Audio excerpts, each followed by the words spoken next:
Menteri benarkan konsert Ed Sheeran diteruskan.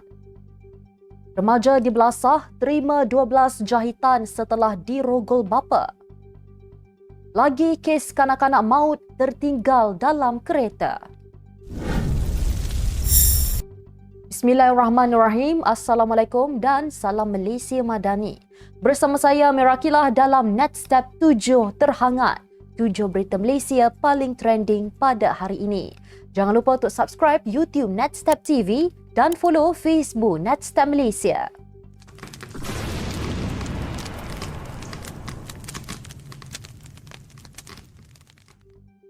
Yang di-Pertuan Agong ke-17, Sultan Ibrahim Sultan Iskandar bertitah kepada orang Johor supaya tidak terkejut sekiranya baginda muncul secara tiba-tiba di mana-mana daerah di Johor. Baginda bertitah demikian dalam satu video yang dimuat naik di Instagram rasmi Sultan Ibrahim Sultan Iskandar pada Khamis. Sultan Ibrahim turut mengingatkan penduduk Johor bahawa baginda akan sentiasa pulang ke Johor kerana itu adalah kampung baginda. Dalam pada itu, baginda yang dilantik sebagai Yang di-Pertuan Agong ke-17 berkuat kuasa Rabu lalu bertitah bahawa amanah itu bukan kenaikan pangkat, sebaliknya tambahan tanggungjawab sebagai Ketua Negara kepada 33 juta rakyat Malaysia. Bergelar Ketua Negara, baginda mengakui bimbang untuk memikul jawatan itu.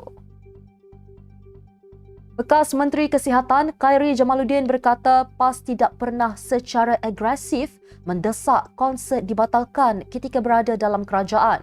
Katanya walaupun PAS pernah bantah konsert, ia hanya menyentuh isu itu sekali sahaja ketika berada dalam kerajaan, iaitu selepas kerajaan membuka semula ekonomi susulan pandemik COVID-19. Khairi berkata Menteri Agama ketika itu hanya meminta jumlah konsert dikurangkan. Bekas ahli Parlimen Rembau itu berkata ketika disoal mengenai hubungan kerjanya dengan PAS. Pengerusi Perikatan Nasional Tan Sri Muhyiddin Yassin membidas kerajaan Datuk Seri Anwar Ibrahim seperti acuh tak acuh dalam menangani ekonomi negara terutama yang berhubung kait dengan kehidupan dan kos sara hidup rakyat. Katanya indeks harga pengeluar Malaysia terus merekodkan aliran negatif 1.3% pada Disember 2023 berbanding negatif 1.5% pada November tahun yang sama. Katanya selepas lebih setahun, masalah itu terus berlaku dan berlarutan tanpa ada tindakan konkret yang boleh meredakan keresahan rakyat. Tambahnya, peniaga pula masih lagi bergelut dan belum benar-benar dapat keluar daripada fasa pemulihan perniagaan. Justru kerajaan perlu mengambil langkah segera dengan tindakan luar biasa bagi menangani kemelut yang sering dihadapi untuk memulihkan kembali perniagaan mereka. Penganjuran konsert artis antarabangsa Ed Sheeran pada 24 Februari ini di Stadium Nasional Bukit Jalil masih boleh diteruskan seperti dijadualkan. Menteri Komunikasi Fahmi Fazil berkata, beliau sudah merujuk mengenai perkara itu dengan Jawatankuasa Permohonan Penggambaran Filem Asing dan Persembahan Artis Luar Negara JK Puspal. Beliau berkata pandangan Mufti Pulau Pinang itu bagaimanapun diterima baik, namun antara 16 agensi yang terbabit dalam perbincangan untuk memutuskan permohonan mana-mana persembahan artis luar negara melalui Jawatankuasa Puspal adalah Jabatan Kemajuan Islam Malaysia, JAKIM. Beliau berkata saringan teliti telah dibuat oleh semua agensi yang terlibat, maka proses tersebut akan diikuti. Beliau berkata demikian ketika diminta mengulas pandangan Mufti Pulau Pinang berhubung penganjuran konsert Ed Sheeran yang memohon Kementerian Komunikasi mengambil kira dan menghormati pandangan Mufti sebelum membenarkan sebarang acara hiburan termasuk konsert. Menurut Wan Salim, apatah lagi pandangan mengenai larangan terhadap aktiviti golongan lesbian, gay, bisexual dan transgender, LGBT yang bukan merupakan ijtihad ulama tetapi berdasarkan nusus syariah yang disebut dengan jelas dalam Al-Quran dan hadis. Seramai 4 wanita yang dikaitkan dengan iklan video intim seorang lelaki dikenali Hot Daddy didenda antara RM2,500 hingga RM4,800 oleh 3 mahkamah magistrate pada Rabu, masing-masing atas satu pertuduhan memiliki video lucah.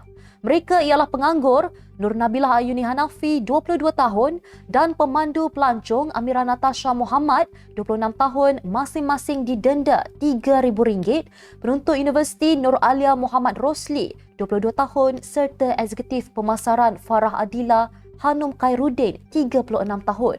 Semua tertuduh dikenakan hukuman itu selepas mengaku bersalah atas pertuduhan yang dibaca di hadapan Magistrate Atikah Muhammad, Nur Elina Hanim Abdul Halim dan Ili Mariska Khalizad. Mahkamah memerintahkan semua tertuduh ini dipenjara antara 1 hingga 6 bulan jika gagal membayar denda terbabit. Mengikut pertuduhan, wanita-wanita itu didakwa memiliki video lucah itu bagi maksud menunjukkannya secara awam di Pejabat Bahagian Siasatan Jenayah Maksiat, Judi dan Kongsi Gelap di 7 Ibu Pejabat Polis Daerah Wangsa Maju jam 5 petang pada 30 Januari lalu. Lelaki yang terbabit kes tular membelasah anak perempuannya sehingga mangsa menerima 12 jahitan di kepala pada minggu lalu dihadapkan ke Mahkamah Session hari ini atas pertuduhan merogol remaja itu pada November 2023. Tertuduh berusia 47 tahun itu bagaimanapun mengaku tidak bersalah selepas pertuduhan dibacakan terhadapnya oleh jurubahasa di hadapan Hakim Datin Surita Budin. Mengikut pertuduhan, tertuduh didakwa merogol anak kandung berusia 16 tahun ketika kejadian yang mana ia tidak dibenarkan bawah undang-undang, hukum agama, adat atau kebiasaan untuk berkahwin dengannya di sebuah rumah di Rembau pada 12 November 2023. Tertuduh didakwa mengikut Seksyen 376/3 Kanun Keseksaan yang membawa hukuman penjara tidak kurang 8 tahun dan tidak lebih 30 tahun. Dan boleh juga dikenakan sebatan tidak kurang 10 sebatan jika sabit kesalahan. Pada prosiding itu, pihak pendakwaan tidak menawarkan ikat jamin kerana mangsa adalah anak kandung tertuduh dan dikhawatiri mangsa akan diganggu tertuduh sekiranya ikat jamin dibenarkan. Kanak-kanak perempuan 5 tahun meninggal dunia selepas ditemukan tidak sedarkan diri di dalam kereta ibunya yang diparking berdekatan pintu belakang Hospital Shah Alam, Kelmarin. Ketua Polis Daerah Shah Alam, Assistant Commissioner Muhammad Iqbal Ibrahim berkata, polis menerima laporan berhubung kejadian itu daripada seorang pegawai perubatan hospital pada 8:01 malam. Beliau berkata hasil siasatan mendapati mangsa ditinggalkan oleh ibunya secara tidak sengaja di dalam Pro2 Azia selepas mangsa diambil dari sebuah taska yang berdekatan kira-kira 2 petang.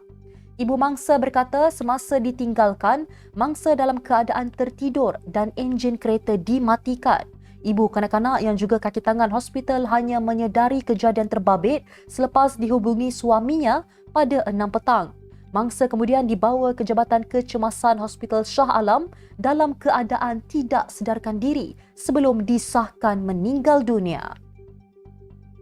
Sekian sahaja 7 terhangat hari ini. Jangan lupa bersama saya setiap hari pada waktu yang sama untuk ikuti 7 berita Malaysia paling trending hanya di 7 terhangat. Follow Facebook Netstab Malaysia dan subscribe YouTube Netstab TV. Netstab Malaysia menjangkau informasi, mengora inspirasi. Saya Mirakilah. Assalamualaikum dan salam sejahtera.